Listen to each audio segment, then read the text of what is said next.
Hello.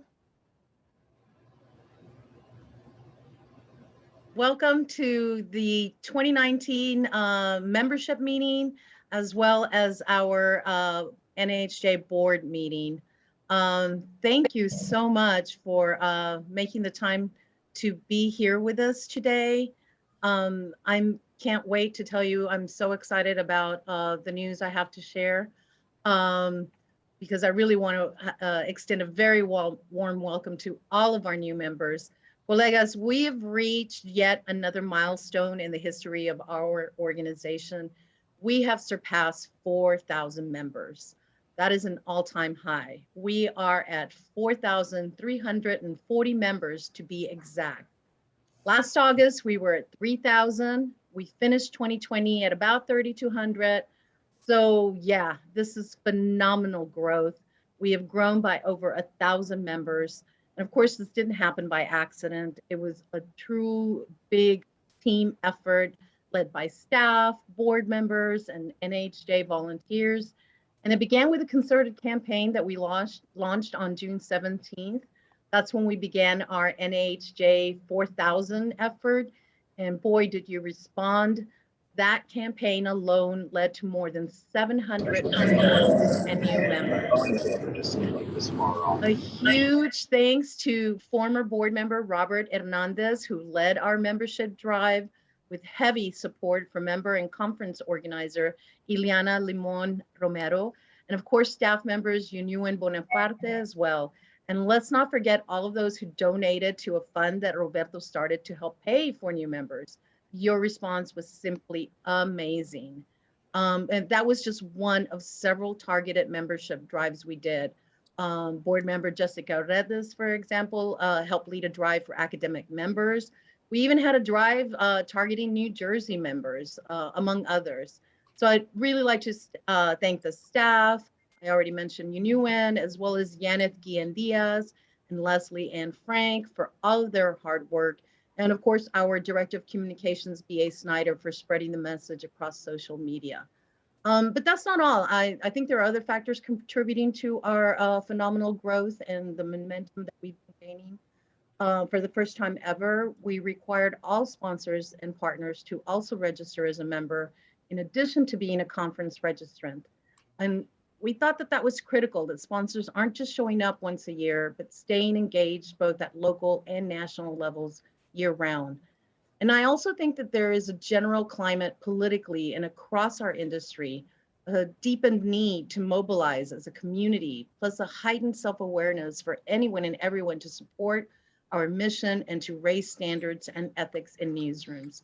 And so I want to thank the members of our rapid response team, led by board member at large Nelly Torres, for the advocacy work that NHJ is doing, responding quickly and thoughtfully whenever issues of disparity arise that specifically impact Latinos.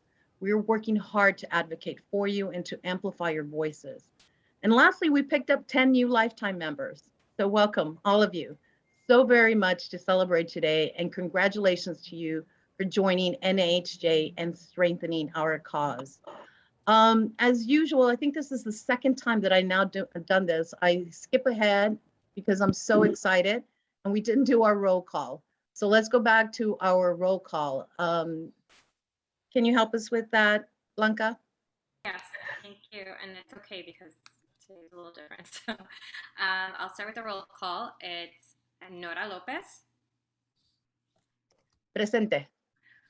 Julio Cesar Chavez. Don't think he's present. Yvette Cabrera. I thought I saw Yvette. She's muted. Okay, she's here. Sorry, I had to wait for the host to unmute me. I'm sorry, I'm not seeing the video. I'm looking at my sheet right now. So, Arelis Hernandez. Presente. Keldy Ortiz. Thought I saw him. Here. Blanca Rios, I'm here. Jennifer Marcelo Casio. Don't think she's here. Nelly Torres. Presente. Jessica Retis. Presente. Jamie Stockwell. She's here. Elwin Lopez. I know is traveling. Valerie Juarez. I thought I saw her, and I don't know if she's able to there. talk. She's there. Yeah. I see her. She's muted. There. Okay. Johnny Cordova. Here. Here. Okay. Nanette Sosa. Presente. I'm unmuted now. Oh, no problem. Nanette Sosa. Melissa Makaya. She was on, right?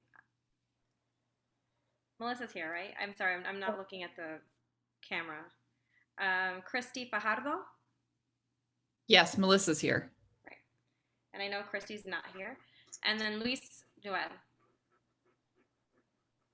Yeah, right. Okay, and I think we do have a quorum because we have, yes, we do make quorum. Yay. Wonderful. I think the next order of business is approving the minutes from our last meeting. Yeah, so I sent the minutes from, I believe it was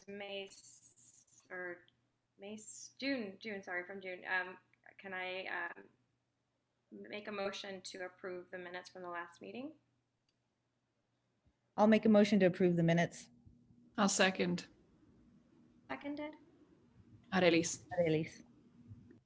Okay. All those in favor of approving the minutes? I don't think we need to do a roll call. Let's just do an Aye. aye. Aye.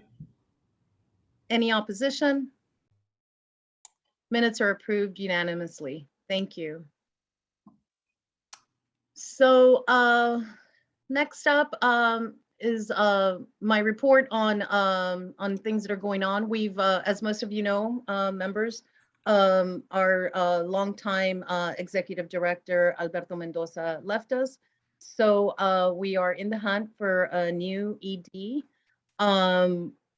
We have hired the Juarez Group, a firm to help us with our search for a permanent ED.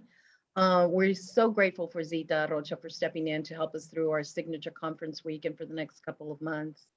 But we're excited to be working with the Juarez Group, which is led by Gloria Juarez. And the firm is helping us to refine the job description.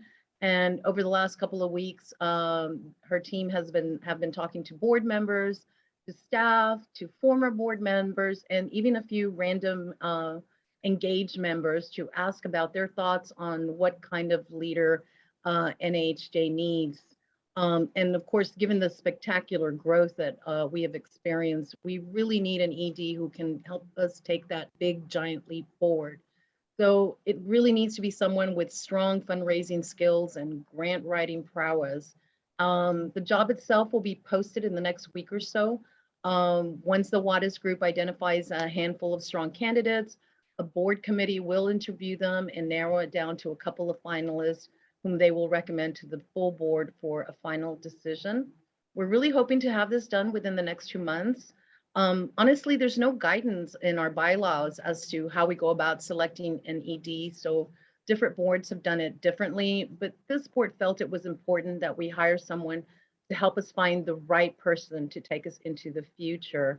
We're all volunteers, and so it takes a lot of time to really do that sort of exhaustive search to find just the right person to lead us. So some of these types of processes that we've been finding out that are not specifically in our bylaws are the types of things that we're hoping to address via a strategic plan, which our VP for online is currently chairing. That's Yvette Cabrera.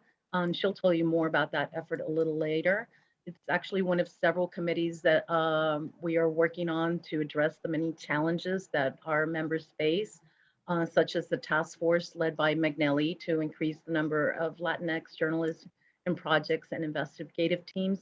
And of course, we're also trying to put together a task force to address concerns and discrimination faced by our Afro-Latino members. Thank you to member Christina Silva for helping to organize our first gathering next Tuesday via Zoom. If you're interested in participating in that discussion, I'll post the link in chat. And I'd like to thank former board member and NYU Prof. Yvonne Laddie for agreeing to chair this group as well. It's still in the early stages, so if you want to participate, please don't hesitate to do so.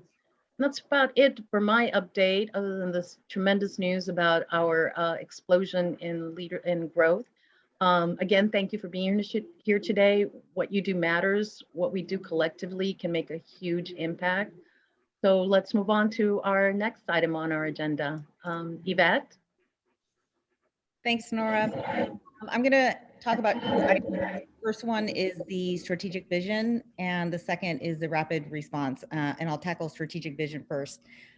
Like Nora said, there are larger goals that the organization is trying to address. We have a board that changes over every year. Half the board changes. So what we wanted to do was to create a plan and essentially set out goals that we want to accomplish over the next 5 years. And not just set the goals, but also lay out steps to achieve those goals. So one of the things that we're doing is we created this committee, and we have been meeting to discuss how we're going to come up with those goals. We want input from our members. We had a membership meeting, we had a cafecito with the board earlier this week where we let our members know. We're also letting you know here, because between now and when the board gathers for a retreat is what we're hoping to spend a day talking about this and laying out this plan. We want to hear from all of you of what you see as important priorities for this organization. So, so the goal is to set aside some time, hopefully in the fall, to come together for the board members to come together in this retreat and work with a consultant to try to lay out this plan. And our goal is to lay out this strategic vision before the end of Nora's term. So the organization has had strategic visions in the past, and I think they're very helpful, like I said, because the board turns over so quickly. So please let us know if you would like to provide feedback. One of our members came up with a great suggestion to create a living document where we can all contribute to, and so we're going to work on creating that in the next week or so, and we will let you know where you can add to that. So that's the update from the strategic vision. With regards to the rapid response team, essentially, as Nora said, this is how we advocate on behalf of our members. McNelly Torres is the chair of the rapid response team. The other members are Nora, Christy Fajardo, Jenny Marcial, and myself. And I'm only covering, I'm going to give you an update on the issues that we tackled this quarter. Nora provided at our last board meeting an update on the issues we tackled the first quarter of the year. And I won't go into detail with all of them, but just an overview. We have spoken out in support of the San Antonio Association of Hispanic Journalists, which was calling on the anchor teams at the news stations in San Antonio to be more diverse. We put out a statement on that. We called on the Arizona Republic and Gannett specifically to address the pay inequities and the lack of advancement opportunities within the newsrooms of that company.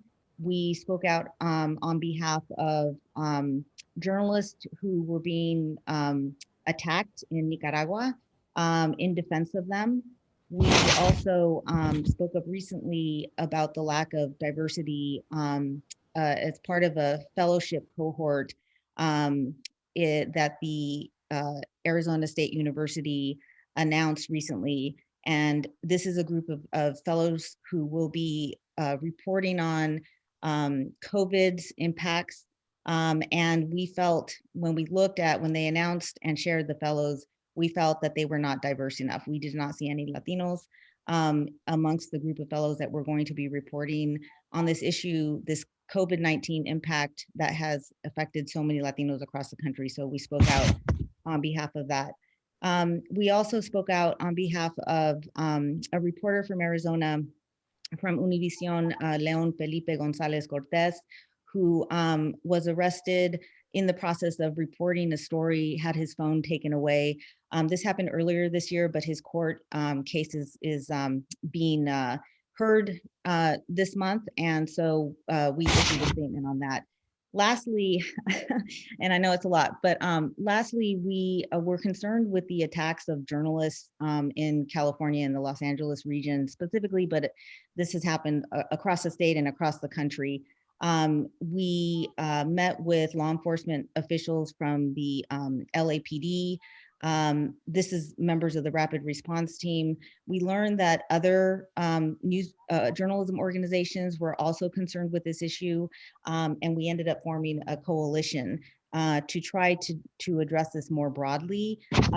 And what came out of that coalition work is an effort to support a law, Senate Bill 98, that is looking to ensure that journalists who are covering protests are able to stay there and not be attacked, arrested, detained by law enforcement. So that bill is going through the California legislature right now. We overcame several hurdles, including what's known as a hostile amendment that would have significantly changed the law.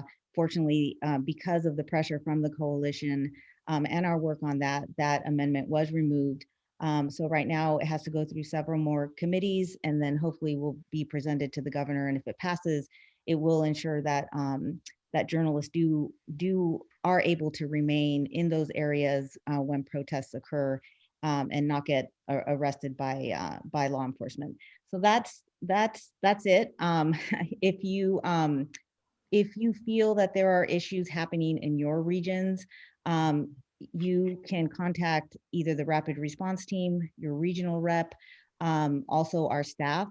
One way or another, this information should trickle to the rapid response team. Oftentimes these issues happen quickly, and so our goal is to respond as quickly as possible. So we work really hard to do that, but this is a way for us to speak out on behalf of members, especially when issues that the members themselves feel that they are either alone and cannot address as one lone voice. We're here to provide that support and speak as a unified organization. So that's it. Thanks. Thank you, Yvette. Super proud of all the work that all our groups have been doing, and in particular our advocacy response. Let's go to McNally, who has been overseeing our rapid response team and also chairing the helping to chair the task force for investigative and project reporters. Good afternoon. So happy to be here with you guys. So we created this investigative task force at the beginning of the year, and we have been meeting monthly. We divided this task force in 3 subcommittees. One is the academics, the another one is the investigative reporters, and also data reporters. And the last one, but not least, because I think it's very important, is the management subcommittee, because this is an area where we don't have a lot of people of color in management. And we are trying to find ways to how to increase this pipeline. Our subcommittees and the whole task force, we have been approached by other groups, and we are starting probably in the next month going to have some guests who are going to be in our meetings because they want to collaborate with us. I've talked to people at AAJA and other groups, and we are doing several things and trying to create an audit and trying to get a sense of how many investigative teams there are out there, but not only that, how diverse they are. And so we have a reporter from the AJC who's sort of kind of helping us with that to launch that, but also the academics subcommittee will be helping us with that as well. And we have other things that we are working on the subcommittees.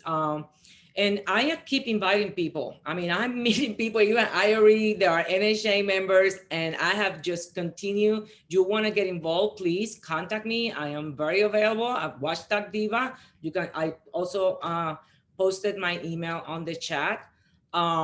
If you know somebody who wants to get involved, I would like to see more people management from broadcast. We're lacking that right now, that they can join the subcommittee, right, Yvette? We really don't have in Spanish too, broadcast that I am trying to reach out to see if we can bring more folks into the fold. Yes, that's definitely one area for the management subcommittee. One of the things that we realize is that the decision makers who determine who gets to work on these investigative committees hold so much power, and we need more Latinos in those management positions. So that's what the subcommittee is trying to tackle, and we don't want to overlook broadcast. So if there's anyone that's interested, please let me know. I'm heading up that subcommittee, and I included my email in the chat box. We, ideally, I would like to have everything, and that's why I'm always like, every time I meet someone at a conference, that they're a member and I see that they can really come in and get involved, I am inviting folks. So this group has been growing for months, which is really exciting. So if you know anybody, please, and you want to get involved, just reach out to us, because we want you to be part of this, because, you're the members. We're doing this not only for journalism and for the better of journalism, because, when you have diverse newsrooms, you produce better journalism. But we understand that there's all these deficits that we have in this industry. There's a lot of those, and we're trying the best we can to address them. And the only way that we can do this is by working together. And that's why I'm excited that other groups are already reaching out to me, and they want to collaborate. They want to, be part of this. And we are going to be doing things together within the next few months, which is really exciting. Thank you, McNally. Yes, strength in numbers, absolutely. Did Julio Cesar join us after all? I know he's traveling on assignment, so I don't think he was able to join us. But I know that he would be wanting to remind everyone that if you haven't voted, we do have the regional director elections going on right now. So if you haven't voted, please take some time to do so. The polls are open until later this afternoon, so you still have some time to vote. This is important, so I encourage you to please log on to our website and cast your ballot. Before I move on to our ED, is there any report from our treasurer, Keldy? Nothing to report new. If not, then No, I was just working on a financial letter to send out to members, hopefully within the next couple weeks, and we'll send it out to everyone. thank you, Keldy. So then let's go ahead and move on to the report from our interim executive director, Zita. Welcome, Zita. Thank you. It's good to be here. It was so gratifying for me to actually come in a month before the conference. So much had already been done. And I think I've told everyone, the board and the staff and our consultant, that I feel like you all had already, made the package, built the package, wrapped the package, and I just put the bow on top. And I'm so happy, though, in how everything has turned out so far. The programming was awesome. I tried to sit in on as many of the sessions as I possibly could and comment and ask questions. And I really was also really gratified by the quick turnaround of our conference planner when we needed to add last minute sessions on timely issues like the Surfside collapse and then the protests in Cuba. Had a great conversation this morning on that. So again, it's really great. Well, I'm happy to report that financially, I think we did really well. We had over 1,200 attendees at the conference, which I think is pretty comparable to previous conferences that we've had in person. And so that was really good participation. The financially, we did really well if we include everything in the numbers. And I sent everybody a report a little bit earlier today. You can see the actual numbers on there. But we had almost 40 exhibitors. We had 5 major foundation sponsors, 26 media sponsors, and non-media sponsors, both media and non-media. And so the total was about dollars in revenue, which is again really, really good, something to brag about. What we don't know yet, and I've been trying to get the numbers, we are in the middle of an audit right now for last year. So it would be really, once we have that, we can compare how well we did this year with the joint conference we did last year with NABJ. And I understand from the auditors that we're probably going to have that audit sometime in September. And then we can discuss it then. And as Keldy said, he's going to have a more robust financial report on just our overall finances and whatnot in the next few weeks. So just a few other assignments that I was tasked with when I came on board. One was working with Palabra and the transition there. So I'm really happy to report. And you all may have seen the press release that went out about Valeria Fernandez's interim position as managing editor of Palabra. And she's up and running, and she's going to be with us through the end of December. I am working now, though, with Yvette on two things. One is to draft a job description for the managing editor of Palabra, which we hope to get out. I'm hoping to get out over the next week, and that's going to go to not only our board members, and our staff are going to disseminate it on our social media, and then we're going to find other sources to spread the message on that position being open and available, because we'd like to fill it sooner than later. Same thing with the ED, as you already talked about, Nora, and be great if the two could be actually in place at the same time. I think that would be awesome. Okay, so just a few other things, which is that I've been working with staff and with our accountant. I've been trying to track down all of our grant dollars from our different grants, what they are, what the commitments are, things that we have to fulfill as part of those grants. And we're making good progress on that. One is the Google Training Initiative, which is going strong. And then we're in the midst of the Border Narrative Project right now. And so I'm working with staff. Yvette has been charged with making that happen. And so I'm working directly with her and with Yunwen, who is her assistant, to make sure all of the pieces are in place for that narrative project, which is a really big project, and Palabra is going to be involved in that.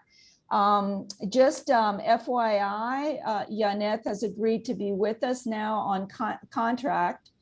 I'm sorry, Yunwen, on contract through the end of the year. So I'm delighted. She's done a fantastic job of supporting the staff and supporting me and supporting the board through this time. So thank you so much. And we're so happy to have you with us.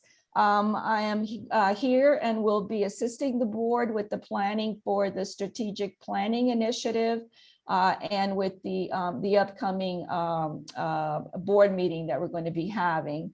So I'm working with them. And the other two things that I began to work on, because I guess my investment in the importance of mentorship, mentoring young journalists who are just starting out, still in college, as well as getting Latinos and Latinas into news management positions. So we've begun the process of thinking through what we would want a mentorship project to be, how we would frame it, how we would grow it, with the hopes of actually getting a real strong grant proposal out there to get that funded. And of course, this would be a long time project for NAHJ. Mentorship is always necessary and needed. And so I'm very hopeful that that's going to be a go. The Walton Foundation actually sponsored the session we had at the conference on mentorship and what it is and what it would look like, and some preliminary ideas on how we would build that project, create it to be a sustainable project over time. And I'm also really excited about the board's idea, Nora's idea for the Latina News Leadership Initiative. And again, I'll be providing them with assistance, trying to identify some potential funders that a grant proposal can be presented to for that project, which I think is really, really necessary. So I think that's all I have for now. But if anyone has any questions, I'm happy to answer them. Thank you, Zita. And thank you, anyone who posted the link to vote in the elections. Look for that in the chat. Mil gracias. Another example of why she's just on it, man. Thank you. Appreciate it very much. Next, we'll go on to reports from our regional and our academic. And I don't see Luis Joel, so I'm not sure if he's able to join us. So let's go ahead and start with Jessica, who will give us the report from the academic. Thank you. So I have a quick report from what we have done. First of all, it's been a pleasure to work with you guys this year and to enjoy the pleasure of working together in a project that we believe in, which is very important because all board members, we are volunteers here, and it has been outstanding to see all my colleagues and how hard they work and how this makes us as a group, right? We share ideas, we share values. So I want to say that. And in the academic part, I'm thankful for my colleagues that from the minute one that I sent an email asking for people who joined the academic task force, they say I'm here, and I'm going to mention them in alphabetical order: Alejandro Alvarado, Amara Aguilar, Zita Rocha, Laura Castañeda, Lourdes Cueva Chacón, Federico Suberbi, Mercedes Vigón. They have been key in all the initiatives that we have been doing. We started a campaign for getting more academic members. I want to thank you very much, Janet Guillen and Junior Bonaparte. They have been, oh my gosh, they rock. So we have some new academic members, but this is very interesting, not only for year colleges, but also community colleges. And we also had some high school journalism teachers. Okay. So we're going to the beginning of the pipeline, right? So I'm very excited with that. We started a communication system. Thank you very much, B.A. Snyder. She helped us with Amara and Lourdes. We started our communication newsletter, our Facebook group, and we always can count on her. And then she's very creative and she helped us a lot. And then we also strengthened our relationship with student members. And I want to thank Leslie Ann and Luis Joel because they have been key in this, and Zita Rocha as well. We participate as educators in the training of students, also reviewing resumes, and also for the internship. We have some ideas for that. Our idea as the group, I'm representing a group, right? The Academic Task Force. We want to give more information and advice for making the transitions from newsroom to classrooms. Because after so many years working and training journalists, Latino journalists in the United States, I truly believe that we need more Latinos in the academia as well, particularly in J schools. So please, I encourage mid-career journalists who to join our training sessions.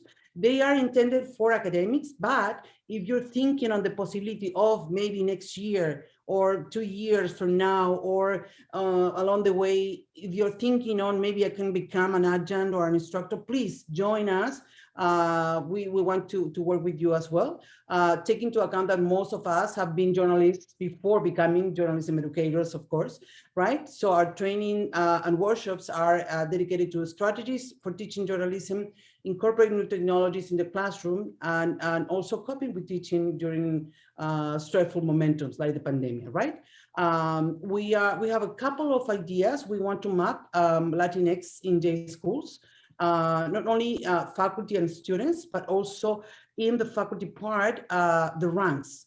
Where are the adjuncts, where are the assistants, where are associate, where are full? I just became full professor, and I realized that there's only a few of us, Latinas, with full professorship in the academia in the United States. So I don't want to be alone. We need more of us. So that's our goal for this year with Academics Force. Thank you. Thank you, Jessica. I'm going to call on board members. Don't know exactly who is here today, so I will start off with Region 2, Jamie Stockwell. Blanca, did Jamie ever join us? Not yet. Okay, then let's move on to Region 3, Melissa Makaya, welcome. Hi, everyone. Can you hear me? Yes? Yes. Awesome. I was having audio issues. Hi, everyone. Welcome to our members who are connecting today. My name is Melissa. I'm the Region 3 Director, and I help lead and oversee our chapters in Washington, D.C., Maryland, Virginia, Philadelphia, Delaware, and Kentucky. This is my second year as Region 3 Director. I am running again to serve for 2 more years, so please vote. Thank you so much, Yuen, for putting the link in. And welcome to our members from our region. And it has really been a privilege to lead our region and help support our chapters, especially through the pandemic, and be a voice for them on the national board. So I really look forward to hopefully continue to be able to help foster their growth. So I'm going to give a bit of an overview of where things are in our region, and then I'll zoom in briefly on what things have been happening with our professional chapters and with our student chapters.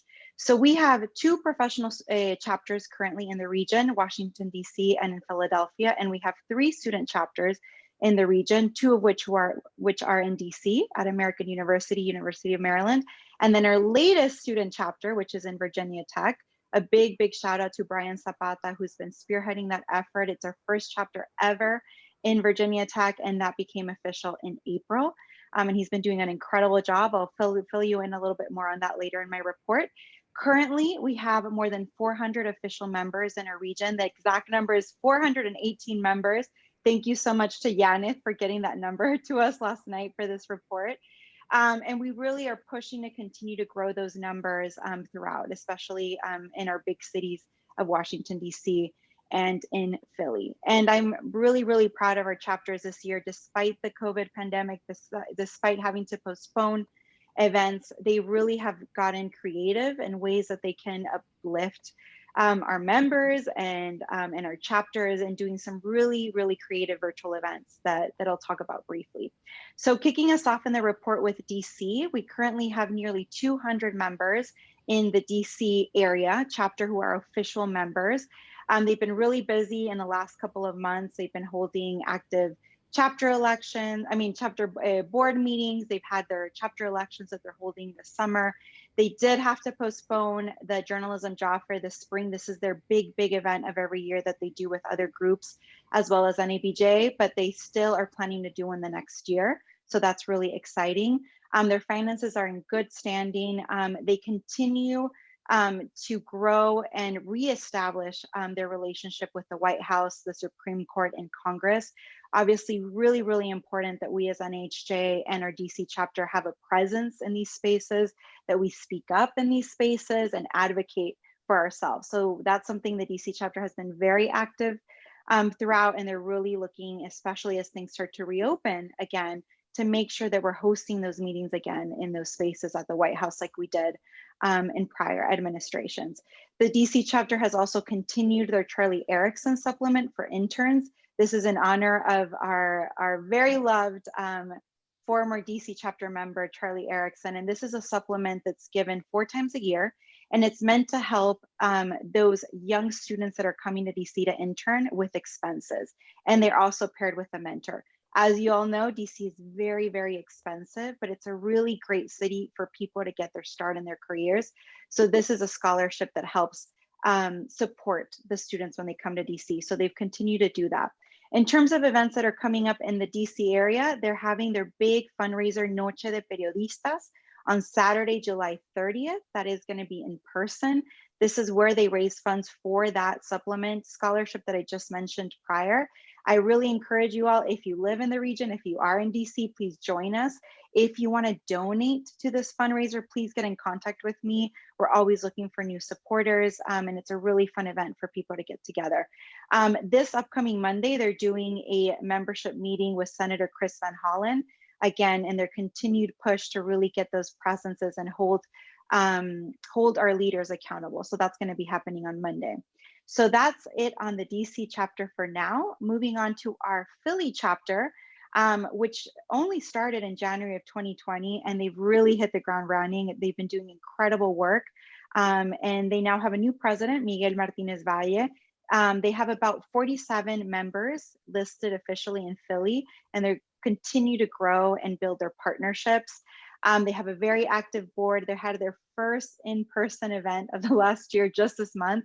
So it was really great to see them all together again in person. Some of the events that they've been doing the last couple of months, they've been doing some really important vaccine PSAs, COVID vaccine panels to help inform members, but also inform them of what tools are available to them and covering the story. They've been doing a lot of different socials and networking events in the region as well. And I'm really hoping that I can continue to help them grow in the upcoming months. And then really briefly to wrap up the report, I just wanted to talk about our student chapters that are hugely, hugely important to us. Our Virginia Tech chapter, which was established in April. They've been doing some really great events. They had an event with the DC chapter. They got to connect with the students, give them some feedback and some advice for their careers. They also had a roundtable with an ESPN reporter, and they're really getting ready for the new school year. You know, we expect the new school year most likely to be in person.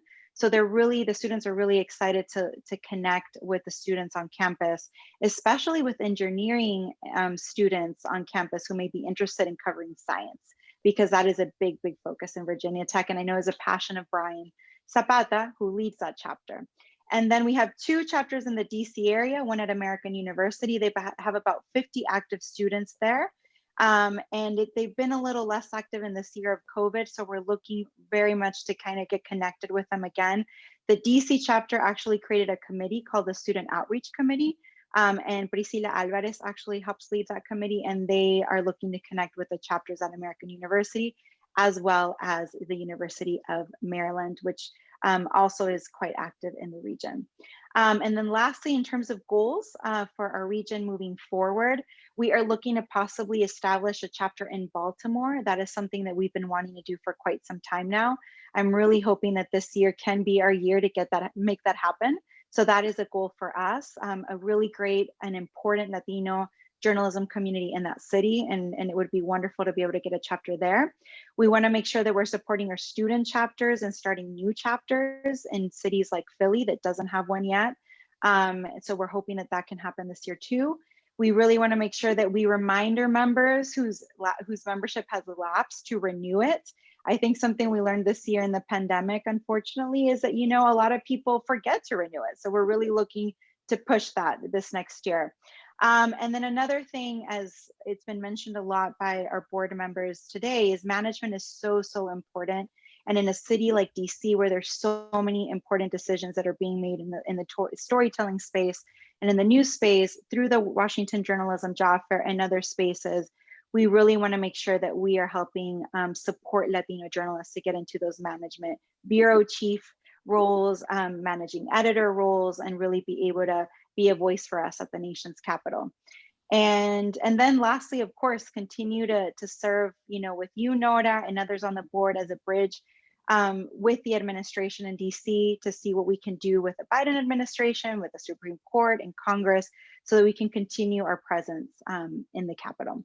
And then thank you so much to our board, to our staff, to Janet, to Leslie, to Yoli, everyone, to Zita. This conference has been wonderful. I've been receiving so many messages from our DC members and our regional members about just how great it has been to feel connected again with Latino journalists, to see each other even virtually. So it really is a testament to all of your hard work. Melissa, thank you for all of your hard work. That was a great report.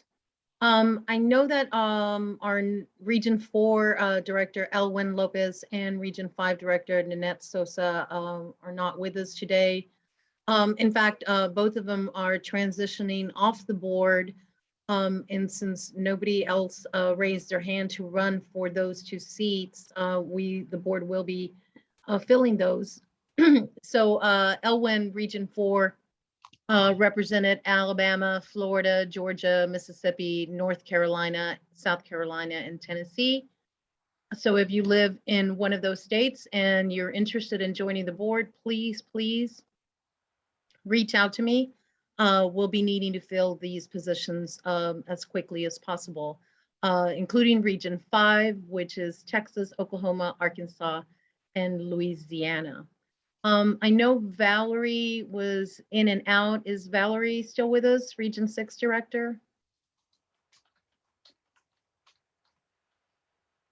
Valerie is. She did email me if you want me to read it for her. Sure, go for it. Can you hear me okay from over here? Because I'm on 2 monitors. She just said, right now in Region 6, we have 300, and I'm a part of Region 6, so I guess it makes sense. We have 372 active members, making up 8% of the total NHJ membership. We've been excited since the recent launch of our 2 new chapters, Greater Cleveland and Wisconsin, to hit the ground running and begin to develop these chapters. Since our last board meeting, and I'm speaking in her first person, I've met with Rosalind Muniz, the president of the Greater Cleveland chapter, a couple times via Zoom to discuss ideas and steps to continue moving forward. We've had a virtual meeting inviting all new chapter members to introduce themselves and discuss what we would like to accomplish and gain from the area chapter. Board members for the chapter have been selected and look forward to working together with them. NHJ Greater Cleveland Association can be found on social media if you want to follow them or you live in that area. In Wisconsin, where Valerie is actually based, she's up in Green Bay. She's had the pleasure of meeting more chapter members discussing what change they'd like to see and what they'd like to work on. She was able to recently meet in person both with the president and vice president of the chapter. And she's also inviting anyone here listening in from Wisconsin to go to nhjwisconsin.org to take a look at their new website, which was just recently launched. And over the last week, the chapter board met and announced their site and their social media platforms. NHJ Chicago chapter, they're currently promoting their $5,000 scholarship opportunity for a journalism student. It's open to all students, either Illinois residents or if they're attending Illinois colleges. The deadline for that is coming up on July 21st. The student chapters there are DePaul and Northwestern University. They're a part of the region. DePaul, I know, is super active. The NHJ Chicago chapter also just had their elections. They have a new added board member, general at large. Also, Valerie is running, so she, just like Melissa, she's hoping to be reelected. She's on the ballot, so please vote for her. She's done an amazing job, and getting these new chapters is no joke, and she's working really hard. And as she's not on here because she's actually working right now as well. So thank you, Valerie, and if she comes back on, I'll let her say something. But thank you. Thank you, Blanca, for giving us Valerie's report. Johnny Cordova, I know I saw Johnny. ¿Dónde estás, Johnny?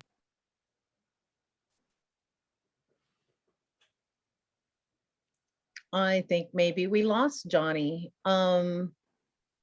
Okay, and I don't believe that Christy Fajardo was able to join us, nor Luis Huel, which I'm sad because I think I'm on mute now. there you go. Ándale, Johnny.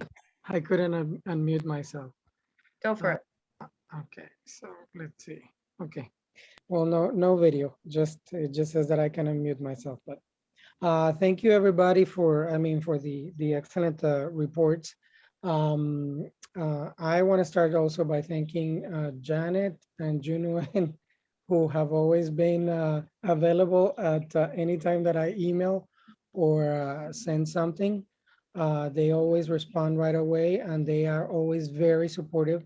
So thank you so much for always being there, when we have questions. Region 7, which is a big region, but yet it doesn't have maybe the large amount of people as other regions. It's very sparsely, we're all spread out. We have been basically very quiet. I think all of the issues that have been happening have been addressed by the rapid response team. But other than that, I really don't have anything new to report. Everything is moving along with the biggest chapters that we have, which is Alma and the one at ASU. But we haven't met, we haven't done anything new in the last, I think, 2 months since the last report.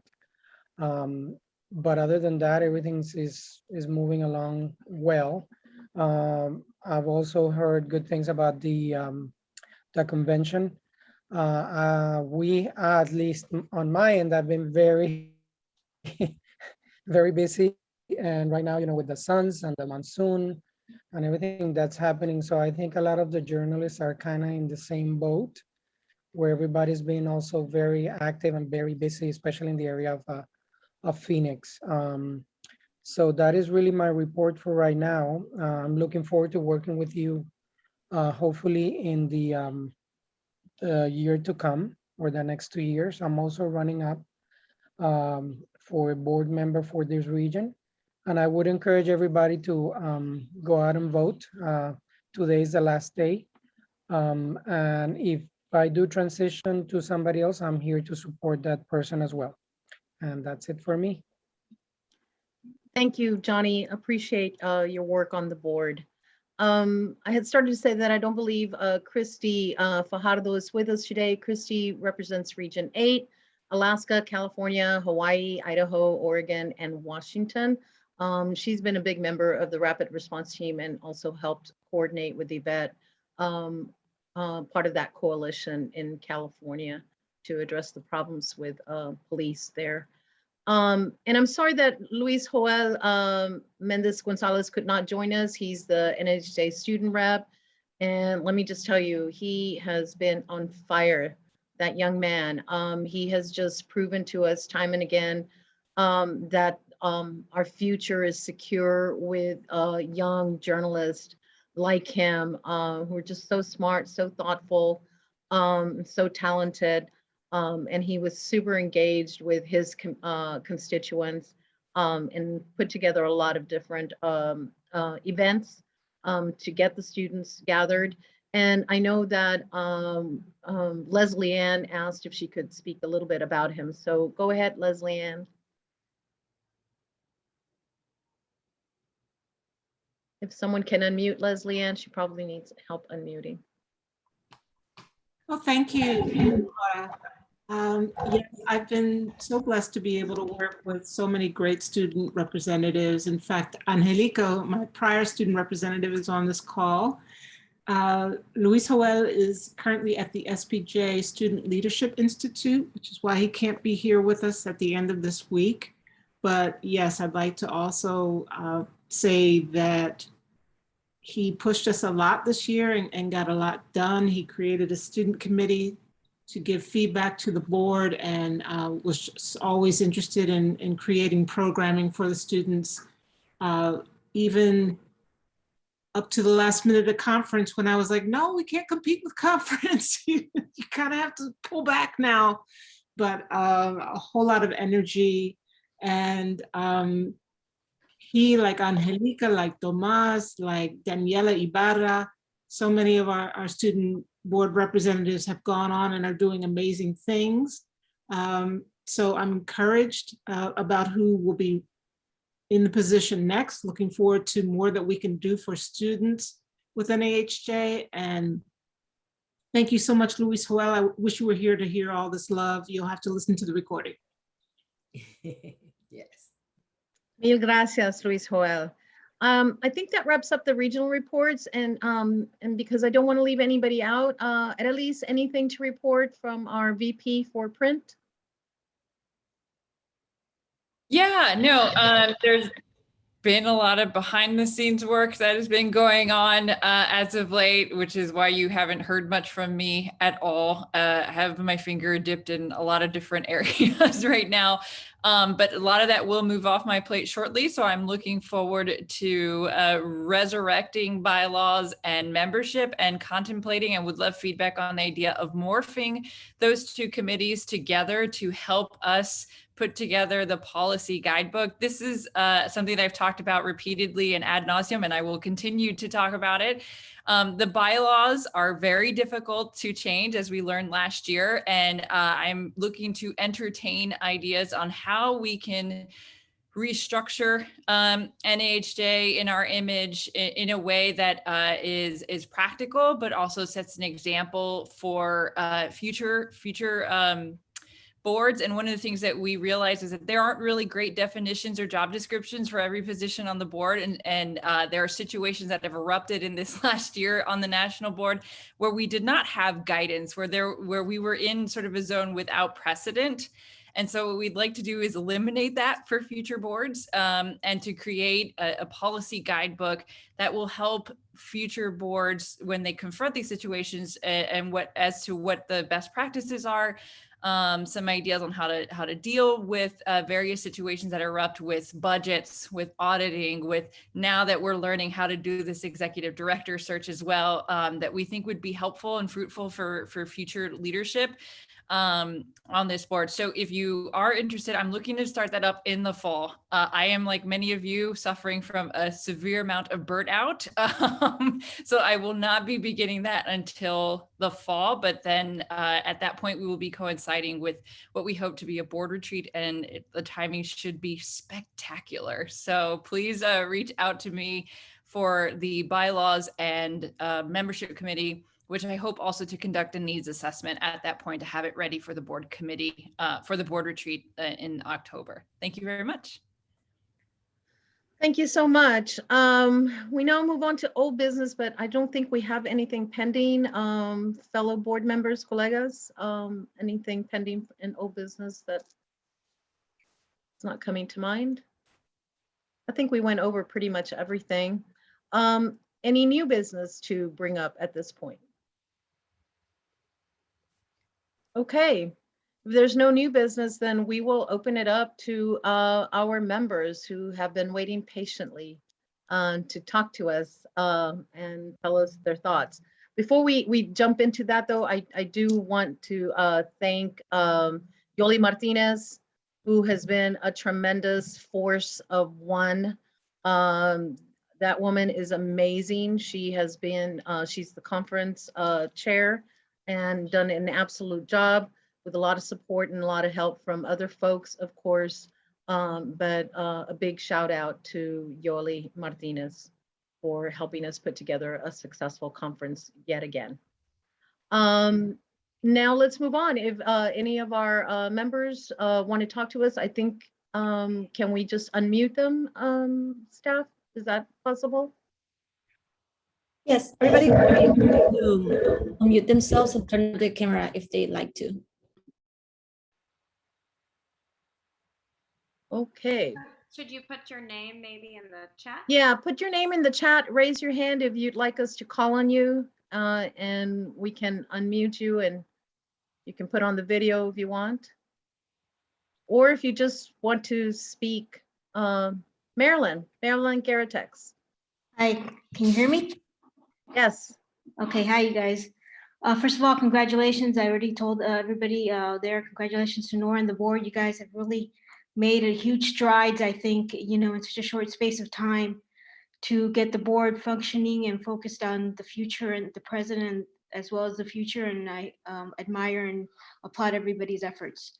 So I just have a couple of quick follow-up questions. Nora, you mentioned the number of members and stuff like that, new members. Is there a breakdown at all of what kind of members we have? Are they students versus professionals, mid-year, anything like that? I don't have that yet, Marilyn, but I know that our staff can help put that together, and we can, I usually try to send out a membership note every 3 months, and we can certainly put it out, and we might even be able to put it out sooner than that. I don't know if Yaneth is in a position right now to give us a little bit of a broad overview. Yaneth, do you feel you know enough already about the 4,000 plus members to give us an idea of a breakdown terms of students, academic, regular, so forth? Yes, I do have a report. Can you guys give me a few minutes so I can pull it out? Absolutely. Sure, that'd be great. I'll move on to the questions and come back to that.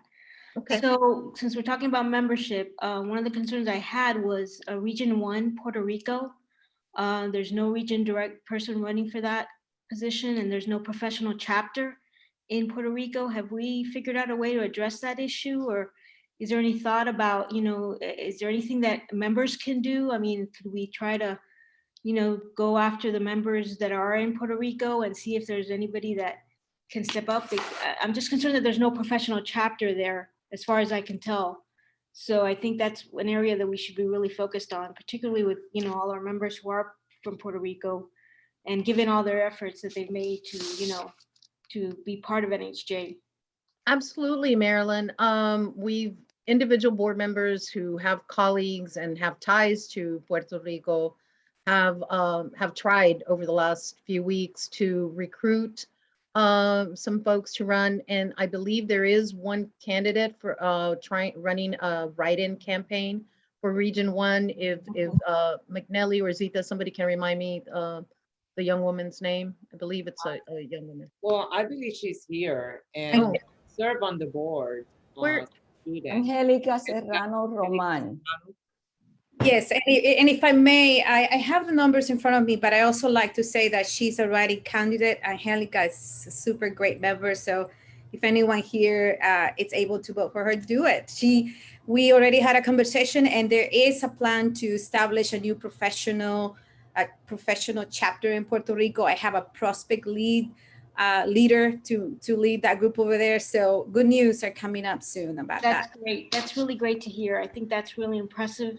Yaneth, as always, you come through, and I think that's really, one area that we should really focus more on in our chapters. You've written a great chapter manual, that I think really helps the chapters, and so I hope that we can sort of, focus a little bit on helping Puerto Rico get going and, have their, the support of, maybe a conference or something supporting that area as much as possible. Will do, Marilyn. And just to quickly give you the answer that you were looking for, we currently have 2,433 regular members, 1,044 student members, 220 lifetime members, 392 associate members, and we have 248 academic members. Great. Is the academic members more than usual? Yeah, we were able to increase that category for over 100 members. Kudos to the effort put behind that. I think that's a really big area that, and I know that Jessica's been really focused on that area. So good kudos to her and to you guys for pursuing that. Thank you. Can you put those numbers in the chat?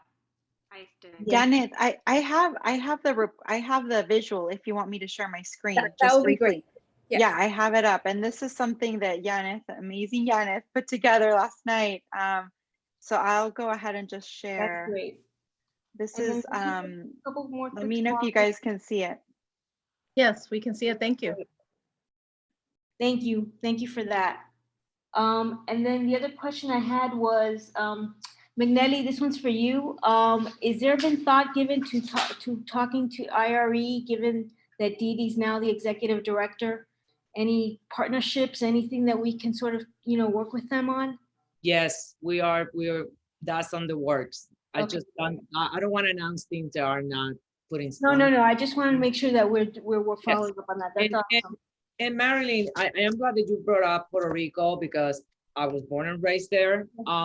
Puerto Rico is a huge challenge, because the ecosystem, the media ecosystem there, and the groups and, people in Puerto Rico, because of the way the United States also treats Puerto Rico, they don't feel connected to anything outside the island. So we have to work a little extra harder to sort of kind of try to make that connection. And I think that the very positive thing is all these students, all these different chapters that have been growing in Puerto Rico. To me, that is a very good sign. I was invited, we held an event there for students back in 2019. I think it was in November, December, correct me, Leslie, if I'm wrong, and Arelis was there too.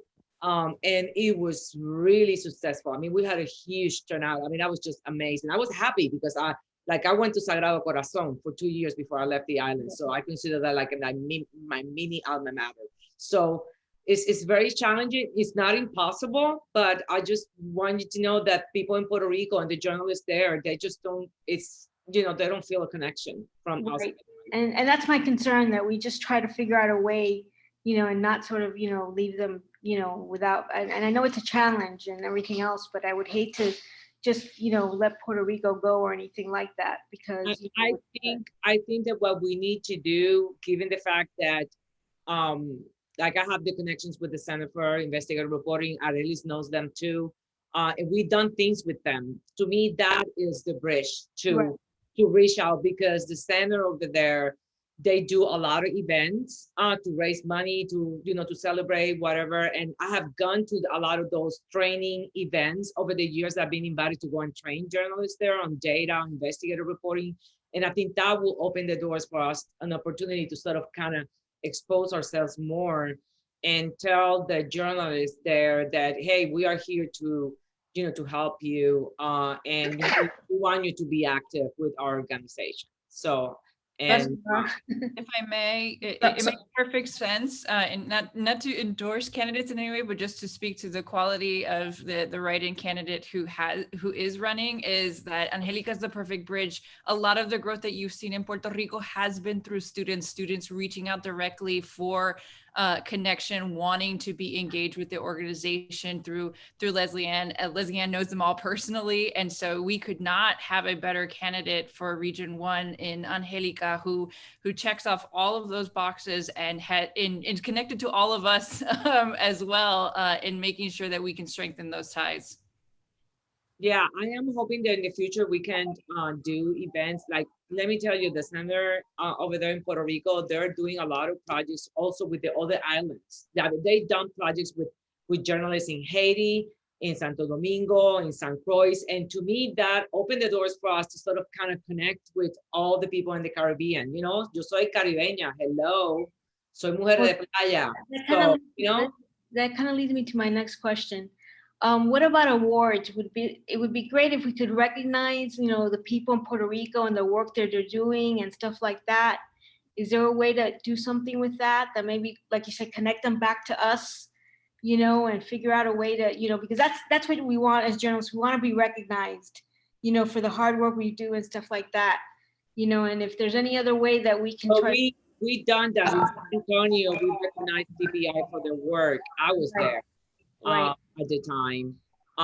Also in San Antonio, we brought in Afro-Latinos I was there for a whole day, from Colombia, from Venezuela, from Cuba, and Santo Domingo. And they were there a whole day that I met all these amazing journalists who are doing amazing work in all these countries, but it's really hard to be a journalist, and people get killed just for sports, right? A journalist. So we have, I mean, I was just invited to go to this thing, and when I show up over there for this event, all day event with Gabo.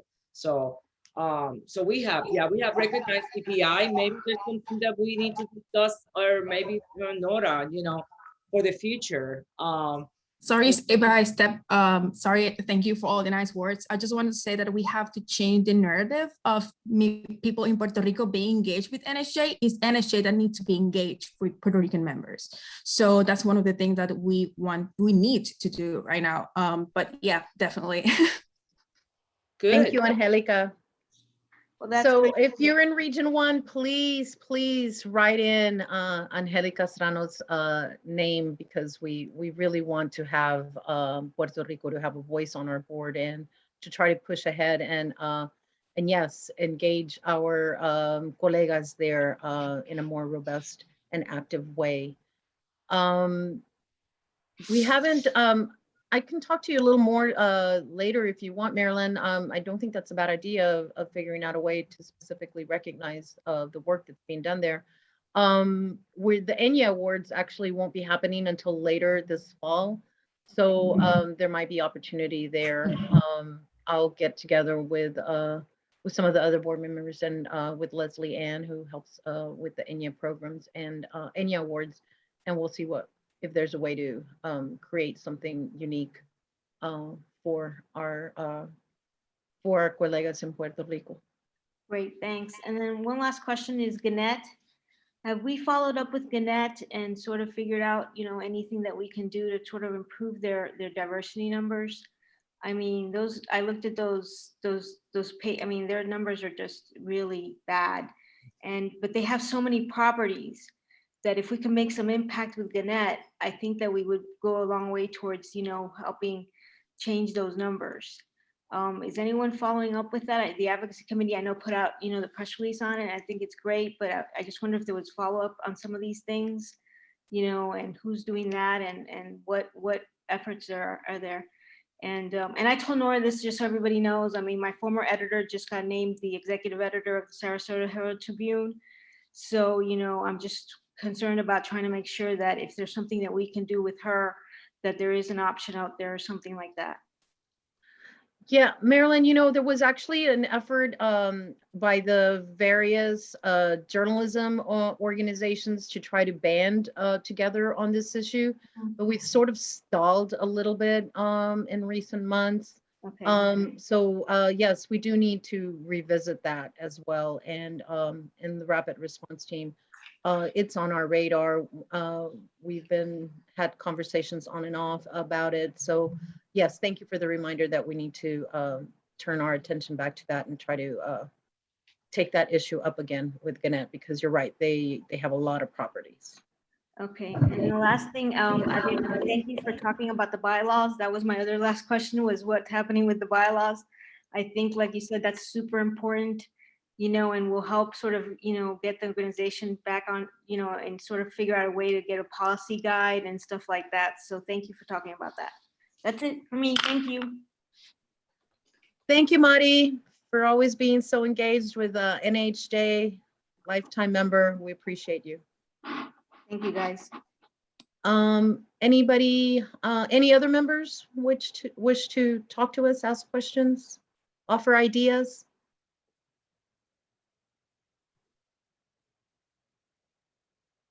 Okay, guys, I was really bracing for a lot more.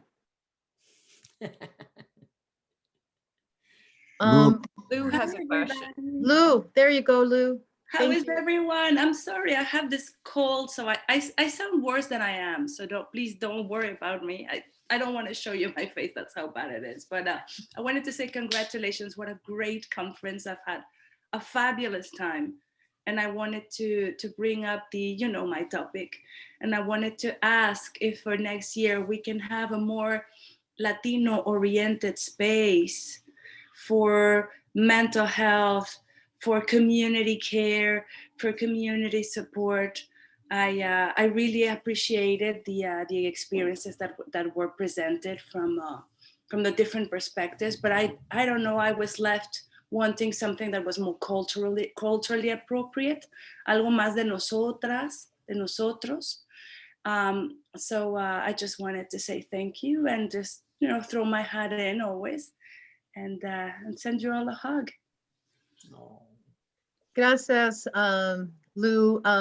Next year we're back in person, fingers crossed that we don't fall desperately back to pandemic levels. We're really looking forward to being in person in Vegas, baby, Vegas. So I'm really excited, and yes, we will take your comments into consideration. I know that on our website we have partnered up with, I'm just right now, I was about to look it up because I'm blanking on the name of the group, but we do have a partner, and you can find them on our website, who can offer help to our members who are having problems, struggling with, with just the workload of this last year, and so much negativity. As many other people have noticed, we've been under fire as journalists, as Latino journalists specifically. We've been targeted. So we have partnered up with this group who helps do counseling, and that is free and open and available to our members. But I hear your message about a larger way for all of us to get together and discuss these important topics. It's me. I'm smiling. Oh, okay. Because it's us. It's Vita Activa. Yes, it's us. Well, I'm embarrassed. Thank you. No, Thank you, Lou, gracias. for your services. Awesome. Nora, Thanks. somebody is asking on the chat, which is a good question because I don't even have the answer. Is the conference next year is going to be hybrid? As of right now, no. As of right now, the conference is in person, but we might have to revisit that that topic depending on how things go and how this Delta variant is happening. Our conference is it October the 3rd through the 7th, I believe, of next year, 2022, the correct year. Yeah. I don't know, early. August, isn't it August 3rd to the 7th? That's what I said, August 3rd to the 7th. You said October, man. You said I October. did. Oh my God. I said 2019 earlier too. So Yeah. I was like, oh, it's gonna be on my birthday. Okay, whatever. I could have sworn I said August because I know that it's really close to my birthday. So Okay. August what? My birthday is August 10th, so the conference leads up right to my birthday. I might have to stay over a few days after the conference is over to celebrate. I have a question here about the search for the executive director. You saw that, Nora? Yes, and basically, Carlos, we have a search. We hired a company to help lead the search. Once they come down with a handful of applicants, we will turn it over to a board committee. That committee actually hasn't been formed. We plan to do that, and in the next couple of weeks, we'll decide who's going to be on that board committee. But the board committee will then divide them up, do some in-person interviews, do some fact checking, do all that research, call up references and so forth. And then that committee will select one or two finalists. Maybe it's somebody that stands up head and shoulders, and make the final recommendation to the full board. Okay, thank you. Real quickly, just to follow up. Oh, sure. So will the job posting be like a national search where it's going to get put on like national job postings and get put on LinkedIn? Like, how are we, once the candidates are, are they good? Like, I guess that was more of my question. Like, how are we going to look for them? Yeah. Yes, all of the above. They're reaching out to various groups and various places to post it. We will post it. NHJ will post it on its website. I really hope by the end of next week it should be up already, and you can see the job description and information to where to apply. We'll throw it out on social media as well. I have a question from Ruthie. Nora, are you guys considering extending access to the downloads and making signature sessions available? I believe it's in reference to the current conference. I don't know. I would think that we 30 days. Yeah. Many of them are already up, and you can go back and watch them. I know I had to do that because I had some tech difficulties with Boomset, and I kept getting kicked off the mentor meetup, which was amazing, by the way. Thank you, Arelis and Zita and all the other panelists on that. That was some really good testimonials about the importance of mentors. So I had to go back and watch that later. So I know a lot of them have been up like almost the day of. Yeah, they're all available on the conference website on Boomset right now. So you can go back and watch them, and they're going to be available for some time to come. I'm not sure if it's going to be for a couple of weeks. We can certainly find that out. 30 Yeah. days. Perdóname? 30 days. They're going to be available. 30 days. Thank you. Yeah, thank you. And but many of them after that will be put out publicly, possibly on YouTube or some other, and we will make that information available to all of our members, because yeah, some of them are so strong that even people who weren't at the conference could benefit from watching them. So yeah, that is the plan. I think we're going to get a lot more traffic post-conference and people watching them. Zita, will that include the signature sessions Ruthie is Yes. pointing out? Okay, good. Yes. Thank you. Any other questions from our members?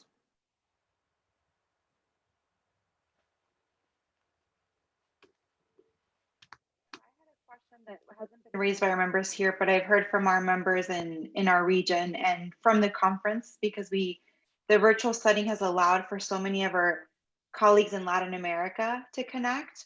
And there's continued interest about, have we, and I just wanted to put it on our radar for the board and invite our members who are in Latin America to send us ideas of, have we thought of either, I know Region 1 includes Mexico, but have we thought of creating outreach opportunities with the other Latin American nations? Have we thought of possibly, I know we already have a lot of committees, but perhaps some sort of outreach opportunity, maybe one day doing a joint event in the region. Just something I wanted to put on our radar, something I've heard enthusiasm from our colleagues in Latin America and those that are working in DC, of how we can continue to strengthen those ties, especially as they really have come to use a lot of the great tools. And we see continued challenges that we face are also being faced in Latin America. So I just wanted to pose that to the group as something for us to continue to think about. Actually, Melissa, it doesn't represent Mexico. Region 1 is the Puerto Rico and the Virgin Islands. So not Mexico. It used to. It used to. Oh, okay, gotcha. Because I just saw Yaneth write that Region 1 does include Mexico, but or Yunwen. It might have been the past. No, it still does. I'm sorry. It still does? It does, yeah. Okay. I thought it was only PR and Virgin Islands, but okay, sorry. No, no problem. Because that opens up a whole other set of possibilities. If I had realized it included Mexico, guys. It should be the Caribbean. There once in Mexico City many years ago, or an event. We did an event there. Have like a chapter or some kind of, I don't remember. Yes, let me chip in on that. We were trying to set up a professional chapter in Mexico, and we had a successful event. We got over 100 people to attend. It was a very, very fruitful event, but one of the things that we need to look for is for local leaders to lead and volunteer. So that was the main issue as to why the chapter was never formed there. But the enthusiasm is there, and we do have members, active members that reside in Mexico right now. Good question, thank you.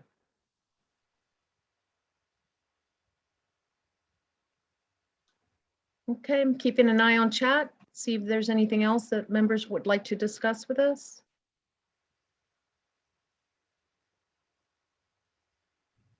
May I just make a shameless plug for our Latino reporter, and anyone who hasn't had a chance to read up on their coverage, please do. They've been working very, very, very hard.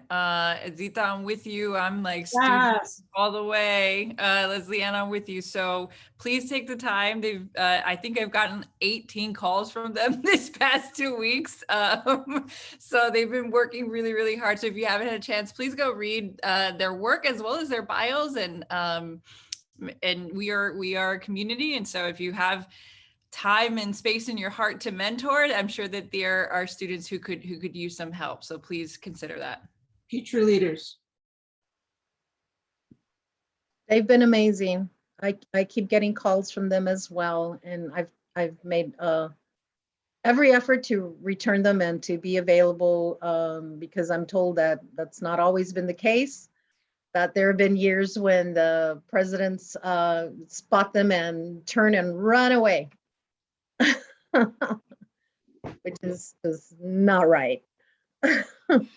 So it's been really awesome. Question from Alicia Gonzalez. Are there incentives for running for a position? Are you referring to, Alicia, board positions, or if there are incentives as in like compensatory, like whether we get paid for this? Because we really don't. But if I'm misinterpreting your question, please let me know. Oh wait, you said, for example, long membership benefits or something that might incentivize people to run. That's an interesting question. Nora?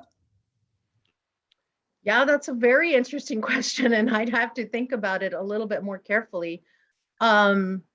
It's a problem, and I wonder if sometimes people get discouraged because they think it's a time commitment, and it also involves some costs, and maybe they feel like their newspaper is not going to be supportive, either by giving them the time off to serve on the board, to travel for our meetings, because eventually we will be traveling to meet as a board. Maybe not as often as we used to, in order to save some money, but there will be some in-person meetings. And currently the expectation is that your company should pay for your participation, travel, hotel. But if you don't have the support of your company, and especially if you work for a small outlet where they're not going to pay for your travel to the NHJ conference or to an NHJ board meeting, we do pay. The NHJ will pay for a board member's travel and hotel costs to make it to the meetings and the conference. So please know that that if you are interested, but you're worried about pocketbook, that the organization will take care of your travel and airfare. But of course, our preference is that your company handle it. But that's really it in terms of an added benefit. In fact, guys, the board is expected to pay their conference fee. So maybe those are things for us to revisit. Probably something that could be a part of it. About that, can I say something? Yes, go ahead. The way that I see this is the way of us giving back to our community, volunteering, our time. And I know that it comes with a cost, right? It comes with the cost of time, right? It comes with the cost of, expensive of attending the conference or,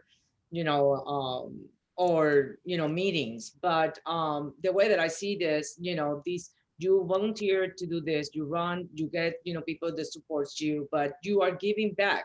I mean, I believe in passing it forward. I have people that help me, over the years in different organizations, and I still volunteer for those too. So, and this is our way to giving back to hopefully make a better place for us in the ecosystem and all the generations that are coming after us. That's just the way I see it. And if I may add, Alicia, I would love to work with you on this question. I think generally we've been sort of racking our brain. Engagement is an issue across the organization. With 4,300 members, the task only grows more daunting for us to figure out the best way to communicate with our members, the best way to incentivize them, maybe not, monetarily, but I can tell you from the perspective of someone who has been engaged in a lot of different orgs, that the incentive for me was to learn and to work with all of these people on the board. I can't tell you how much I've learned about administration, about relationships, about managing, just from the time that we've had to deal with many small crises that come up and being part of a junta directiva.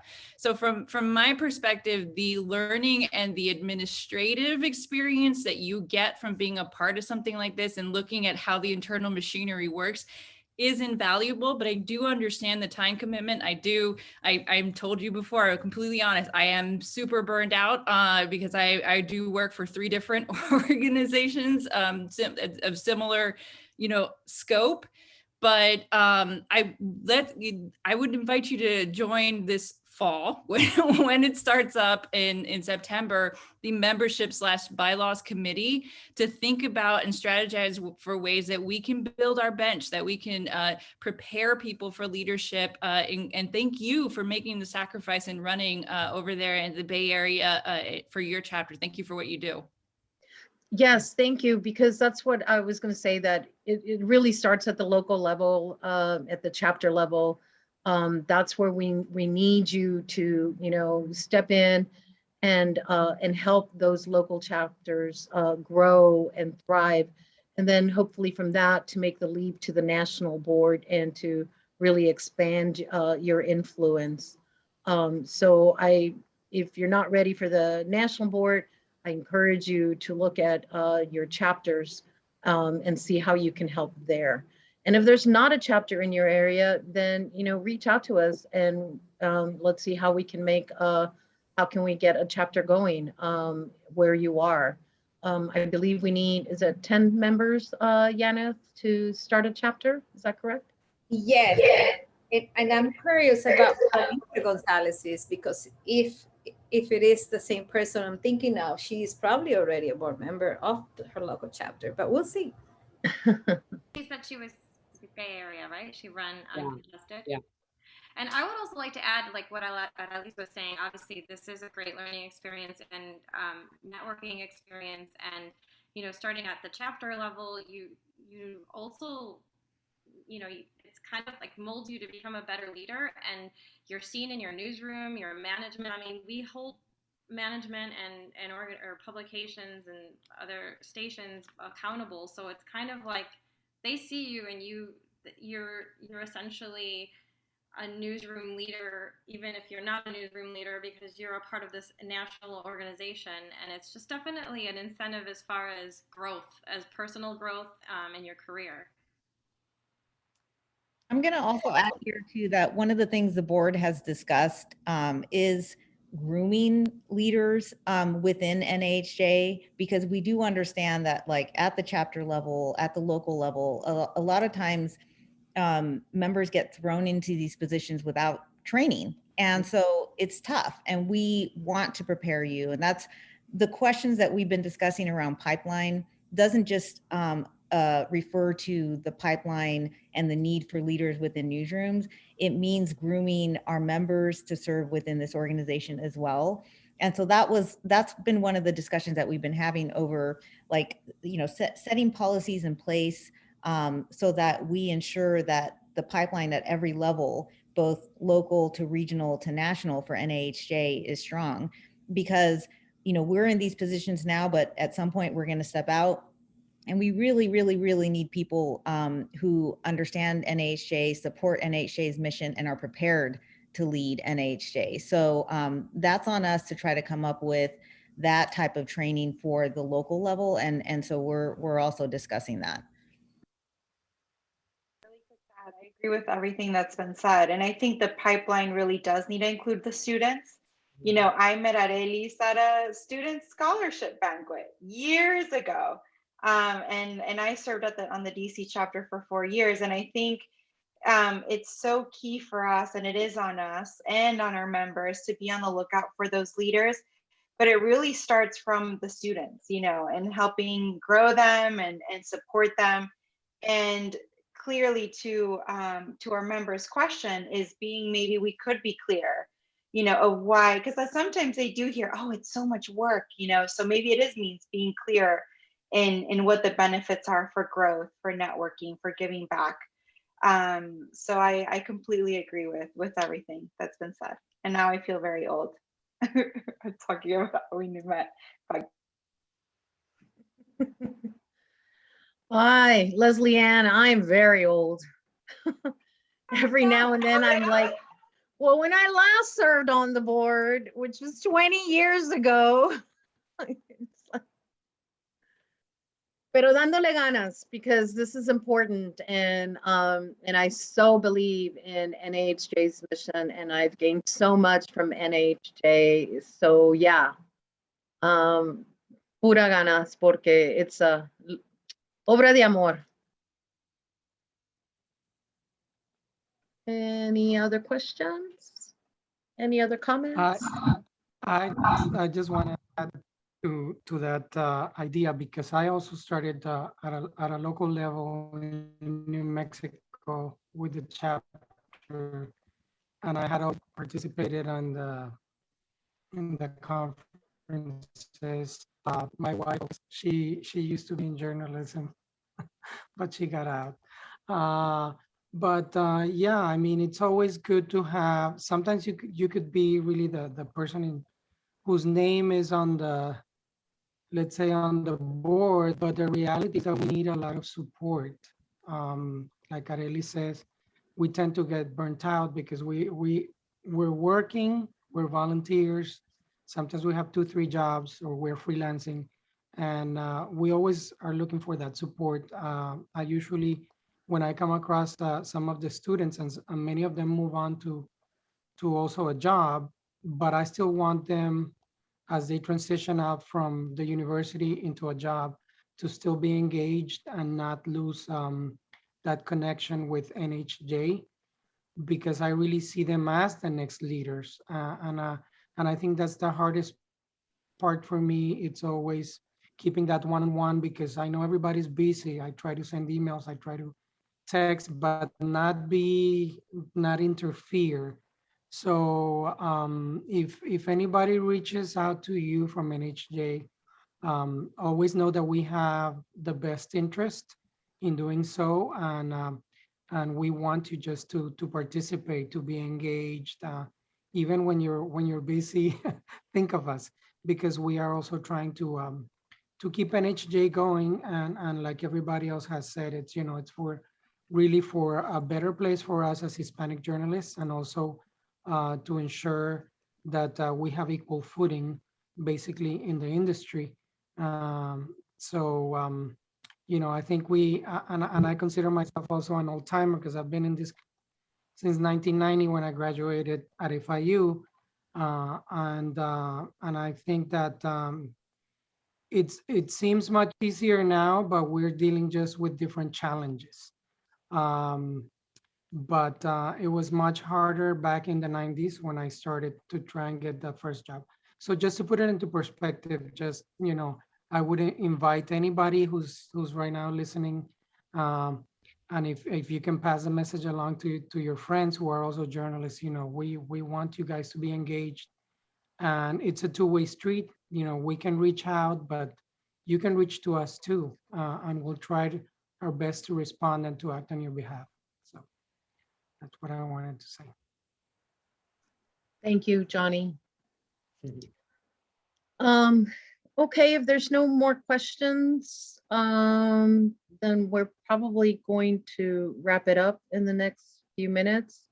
Thank you for joining us. To those members who are here today, to me, it signifies that you haven't, that you're invested in our group, and that you care about what the board is doing, and that you care, and that's important. So please consider reaching out to any one of us about serving on our various committees, and just really helping us do that hard work. It's I promise you, it's rewarding. At the end of the day, it really is, and I really feel like this board is making a difference. I was bracing for this meeting because I've heard in the past they can get somewhat vitriolic, but I've been trying to push forward this mantra of that we're the no drama board, and I think it's sticking. So yeah, we're all about getting the job done, and trying to keep the traditional politics and drama at bay, so that we can concentrate on what's really important. And that's serving the needs of our members, of all of you, every one of our different members. I think with that, we will wrap this up. We are going to have an executive session, a very brief executive session to discuss some personnel matters. Members, we do not expect to take any kind of action on this. So when we come out, we will not be voting on anything. We'll just be closing out the meeting. Again, thank you so much for being with us today, and hope to see you at the Hall of Fame Gala later this evening. Gracias.